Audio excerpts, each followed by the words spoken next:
Do you sometimes feel lost? Maybe that feeling is just your soul trying to tell you something. Because what if your soul was never actually lost, just slowly taken from you? Not all at once, but moment by moment, traded for approval, safety, control. When did you last feel fully alive, fully you? Because this war isn't fought with bombs. It's fought with silence, with routines, with expectations that feel like choices. And here's the most brutal part. The war doesn't need to defeat you. It only needs to make you forget there was ever a battle. You're not weak. You've just been disarmed. And the soul doesn't scream when it's dying. It just goes quiet. It doesn't arrive with sirens. It doesn't break down your door. The war against your soul wears a suit, smiles politely, and tells you, this is just how life works. Before you realize it, your days are mapped, not by your heart's longings, but by someone else's expectations. You wake up when you're told, sit where you're told, perform tasks you never chose, smile when you're dying inside, and call it being responsible. But that's the trick. This war isn't waged through pain. It's waged through comfort, through soft chairs and notifications, through good jobs that hollow you out from the inside, through social scripts that make rebellion look immature and obedience look like maturity. Society doesn't want you free. It wants you functional. It wants you predictable, manageable, marketable. So it gives you rewards, likes, promotions, praise, every time you betray your soul in the name of productivity. And it punishes your silence, not with lashes, but with loneliness. Because in a world screaming for performance, the quiet man is terrifying. Here's the paradox. The better you fit into the world, the more invisible your soul becomes. And you don't notice it dying because your calendar is full, because your bills are paid, because everyone says you're doing great. This is how the war disguises itself. As a life you didn't choose, wearing your name like a badge, and you start to believe it's you, the man who scrolls for meaning instead of creating it, the man who apologizes for dreaming too loudly, the man who says, I'm fine, while something inside him quietly begs, please, not this, not forever. You weren't born for this. You were born with a fire, with a dangerous question in your chest. What if there's more? But they silenced it early. They told you to grow up, to be realistic, to aim for comfort, not freedom.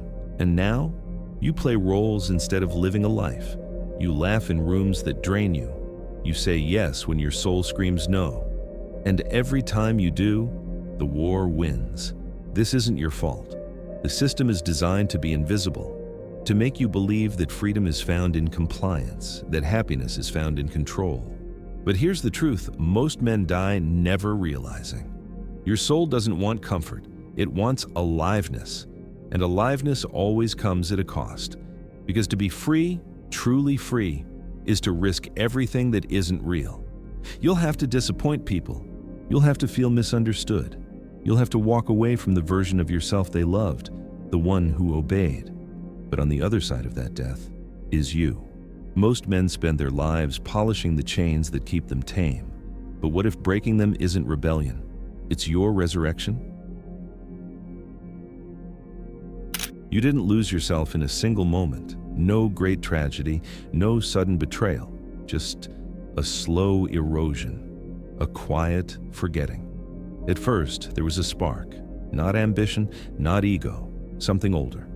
A hunger to become something real, to move through the world with your eyes open, your chest bare, your soul unashamed. But that kind of man is dangerous, and dangerous men are inconvenient to systems built on obedience. So the war begins, not with chains, not with violence, but with soft suggestions. Be realistic. Don't take up too much space. Tone it down a little. It starts in childhood, but no one notices. They call it socialization, education, being raised properly. You're taught to sit still for hours, even when your body aches to move. You're rewarded for repeating, not for questioning. And when your fire leaks out, in anger, rebellion, defiance, it's labeled a problem, something to medicate, something to correct. But it doesn't stop there. Because once the school bells fade, they hand you a new leash, approval. They tell you you're free now. But what they really mean is, you're now responsible for your own submission. You'll chase the job, the status, the reputation, and the more you succeed by their definition, the less you feel like yourself. They say you're becoming a man, but it feels more like you're becoming a version of yourself, built entirely to survive the judgment of others. And somewhere along the way, without even realizing it, you trade in your soul for a sense of safety. But safety is a myth, because the world will never love you for who you are, only for how well you play the part. So you perform. You speak when spoken to. You nod when you want to scream. You smile when you feel nothing. And you wonder why you feel so distant from your own life. They say, be yourself, but they punish the moment you show something real. They say, be vulnerable, but they reward the mask. And slowly, you learn a quiet truth. Being acceptable means being invisible. So you shrink, you soften, you disappear. You stop challenging, you stop dreaming, you stop remembering what it felt like to burn with purpose. You don't even know when it happened, when the edge inside you was dulled, when the fight turned into fatigue, when the dream turned into a dull ache you carry without naming. They didn't beat it out of you. They didn't have to. They just kept giving you reasons to abandon yourself. A little compromise here, a little silence there, a few moments of betrayal disguised as maturity. Until one day you look in the mirror and wonder who the hell you're looking at. Here's what they don't tell you. The world doesn't just want you weak, it needs you weak. Because a man who knows who he is can't be controlled. He doesn't buy what he doesn't need. He doesn't seek approval he doesn't respect. He doesn't play games he didn't agree to. And that terrifies them. So instead, they offer you comfort with strings. Entertainment that numbs but never nourishes, sex that distracts but never connects, success that glitters but never fulfills. They build a cage and decorate it with luxury. And when you feel dead inside, they tell you to be grateful. And here's the darkest part. You start to believe them. You start to think the emptiness is your fault, that maybe you're just broken, that maybe this numb, shallow life is all you're capable of. But it's not, because somewhere inside, there's still something sacred, a piece of you they couldn't kill, a small, quiet voice whispering, "This isn't it." You hear it in the silence after the party, in the middle of the night when everyone's asleep, in those rare moments when you let yourself feel without trying to fix. It doesn't scream, it doesn't demand, it just waits for you to listen. You were never meant to be domesticated. You were never meant to be polite at the cost of your truth. You were never meant to bend yourself to fit the mold. You were meant to stand, to speak, to burn. And they know that, which is why they invest so much in keeping you small. Because a man who is fully alive can't be used, not by a corporation, not by a system, not by a culture of performative weakness pretending to be virtue. He becomes something else entirely. Not a rebel, not a villain, just ungovernable. And that's what they fear the most. Because the truly free man doesn't have to yell. His silence is loud enough to shake the world. Now wonder for a moment, what if the thing you call self-doubt is just your soul begging you to stop pretending? And what if ignoring it is the most dangerous thing you'll ever do? Do you know what's scary? Nobody needed to cage you. You did it to yourself. And that's the most brutal twist of all. Because after years of bending, pleasing, conforming, you stopped needing their commands. You started enforcing them from within. That's how the system survives. Not by power, not by punishment, but by internalization. You become your own warden, smiling, successful, and utterly detached from the man you once promised yourself you'd be. And it doesn't happen with violence, it happens with applause. They reward you when you betray your edge. They celebrate you when you abandon your boundaries. They call it growth. They call it emotional intelligence. They call it becoming well-adjusted. But well-adjusted to what? A culture of burnout? A reality where passion is a liability and silence is a virtue? You stop chasing what moves you and start chasing what impresses them. You shrink your hunger down to something digestible. You make your anger manageable, your sadness productive, your individuality marketable. You sand off your edges and then wonder why nothing sharp inside you can cut through the fog anymore. Here's the truth they don't want you to see. You're not tired because you work hard. You're tired because you're at war with yourself. Every single day. There's a version of you still alive inside, but he's buried beneath layers of falsehood. The smile you force when you feel disgusted. The words you swallow because honesty would make others uncomfortable. The dreams you bury because they don't come with a salary or status. And it's not just what you do, it's what you don't do. The truths you don't speak, the boundaries you don't draw, the people you don't walk away from, the mirrors you don't look into. You abandoned your instincts and called it maturity. You abandoned your rage and called it peace. You abandoned your soul and called it success. But deep down, you know, because no one lies to themselves as often as the man who secretly longs to be free. And so you build your cage a little stronger each day, not with steel, but with narratives. If I just work harder, they'll finally see me. If I just heal enough, I'll be worthy. If I just keep proving myself, I'll eventually become myself. But you won't, because performance doesn't lead to freedom, only to exhaustion. And that exhaustion isn't just physical, it's existential. A soul-level ache from living a life scripted by people who never knew you. At some point, you stopped asking the real questions. What do I actually want? What do I believe in enough to bleed for? Who would I be if no one was watching? And without those questions, you became easy to manage, easy to sell to, easy to manipulate. You see, you don't need chains when you crave your own approval ratings. You don't need punishment when you're already ashamed of wanting more. You don't need to be silenced when you censor your truth before it even leaves your lips. You became the perfect subject, not because you were forced, but because you were broken beautifully. And now, even your rebellion is pre-approved. Buy the book, take the retreat, post about your healing, convince yourself this is it, convince others you're thriving.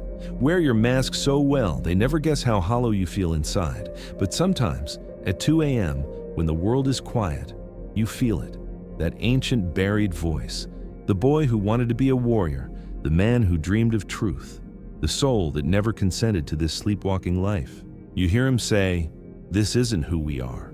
But even then, you panic, because you're terrified of what it would cost to listen. You might lose your friends, you might lose your status, you might lose the fragile image you built to survive. But let me ask you something far more terrifying. What if you don't? What if you stay exactly where you are and lose yourself forever? There's no easy answer, no step-by-step solution, no inspirational quote that fixes this. Because the war for your soul isn't a single battle, it's 1,000 tiny choices every day. Will you say what you mean, or what's safe? Will you follow your gut, or wait for permission? Will you tell the truth, even when your voice shakes? Will you live for yourself, or die by the expectations of people who don't even know you? You've been waiting for someone to save you, but the only one who can rescue you is the version of you you abandoned.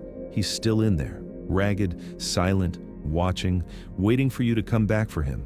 He doesn't need perfection. He doesn't need certainty. He just needs you to stop lying, stop running, stop pretending you're okay with this. Because the moment you stop, the war changes. It doesn't end, but it becomes something holy, a rebellion with roots. You'll lose things, friends, comfort, applause, but you'll gain something rarer, yourself. Not the curated version, not the people-pleasing shell, the raw, electric, soul-alive man beneath it all. And when that man wakes up, the world starts to tremble. Not because he's loud, but because he's real. So don't lose hope. There's a version of you that remembers what freedom tastes like, and he's still watching, still waiting. The only question is, how much longer will you keep him locked inside? You won't win this war with noise, not with rage posts, not with declarations, not with a fresh routine or a new identity to wear like armor. The soul doesn't wake up through performance, it wakes up through presence. And the most radical thing you can do in a world addicted to momentum is stop. Stop running, stop proving, stop apologizing for what still haunts you. Just stop. Because beneath all the motion, all the striving, all the masked ambition, there's a silence that isn't empty. It's full of truth, but silence terrifies the false self. Because in silence, you can't hide. You start to feel what you've been avoiding. the shame you never processed, the grief you buried under strength, the anger you tried to turn into kindness. In silence, the man you used to be shows up. So does the man you're afraid you've become. But here's the thing. You can't transform what you won't face, and you can't heal by deleting pieces of yourself. The real war isn't against the pain. It's against the story that says you shouldn't have any. You think strength is being unshakable, but real strength is this: looking into the mirror and not flinching, owning the scars, claiming the rage, holding the sadness, not as shame, but as proof you survived. This is where the rebellion begins, not with fire, but with attention, because whatever you truly give your attention to begins to shift. But we've given our attention away to everything except ourselves. We track likes instead of longing. We count macros instead of moments. We obsess over timelines and status and followers, but can't even feel our own hearts anymore. And that disconnection, it's not a flaw, it was designed. Because disconnected men are obedient, disconnected men are quiet, disconnected men don't rise, they cope, and society will offer you endless distractions to keep you there. 1,000 tiny dopamine hits to dull the ache. Self-help advice that teaches you how to function better inside your cage, not how to break it. Because freedom doesn't sell well. But here's what no one tells you. You don't need permission to take your soul back. You just need to remember who you were before they taught you to forget. Not the innocent boy, but the boy who knew what was sacred, what felt wrong, what made him come alive. He's still in you, and he's not asking you to be perfect. He's just asking you to stop betraying him, to stop ghosting your own values, to stop laughing at jokes you hate, to stop saying yes when your gut screams no. That's where it starts. Not with a grand gesture, but a quiet refusal. You stop living for applause. You start living for alignment. It will confuse people. It will piss some of them off. Because a man who honors his soul threatens every system built on silence. But slowly, the war begins to shift. You stop waking up with dread. You stop needing approval like oxygen. You stop fighting your own reflection, and the fog starts to clear.